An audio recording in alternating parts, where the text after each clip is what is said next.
So how many chiral carbons does the molecule shown here have? So chiral, key point there when you come to planning your solution to this question is to identify that chiral means that each carbon atom has 4 different groups. There's actually other ways in which a molecule can be chiral than having 4 different groups, but for the purposes of Chem 101, that's the key thing that you'll be looking for. Remember that when you're looking at a skeletal structure like this, carbons are found at the ends here and the junctions here and here of skeletal structures. So there's 1, 2, 3, 4, 5, 6, 7, 8, 9, 10 carbon atoms in this particular structure.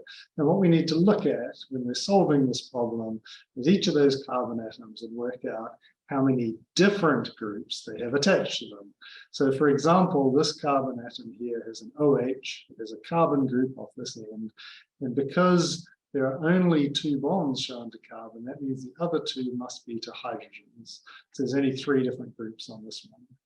So the same is true for this one here, 2 carbon-containing groups, 2 hydrogens, so a total of 3 different groups.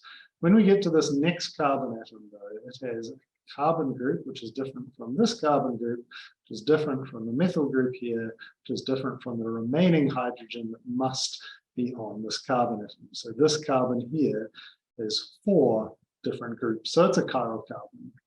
The one up here just has 2, it has 3 hydrogens and a carbon attached to it.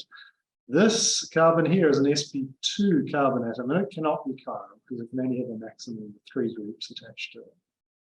And in this case, it does have 3 different groups. You notice they're quite similar to each other until you get 1, 2, 3, 4 bonds away, because now this one's got a methyl group, whereas over here, there's no methyl group attached to it. But they do have 3 different groups. This carbon atom here, up here, sorry, has only 2 different groups, which has 3 hydrogens on this carbon. This carbon atom here, though, has 4 different groups. There's this carbonyl group, there's a methyl group, there's this alkyl group out the side, and it has a hydrogen, 4 different groups.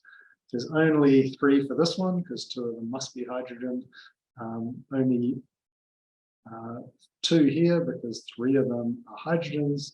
And then this carbon atom here is also chiral because it has 4 groups attached to it. There's this chain out here, the OH, the methyl group, and an H.